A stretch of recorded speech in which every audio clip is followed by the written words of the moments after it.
உடனடியாக சுலபமாக செய்யக்கூடிய கோதுமை மாவு அப்பம் எப்படி செய்யலான்னு பார்த்துருவோம்.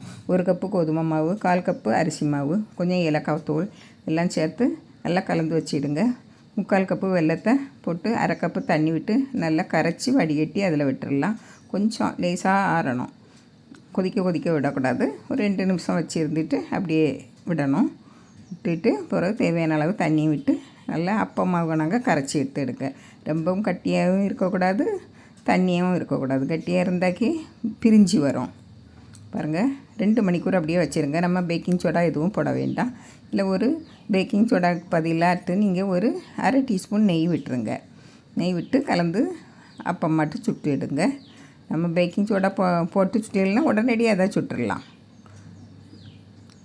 2 மணிக்கூர் ஊற வைக்கணும்னு அவசியம் இல்லை. பாருங்கள், நல்லா அழகாக பொங்கி வரும். கோதுமை மாவு அப்பம் ரெடி.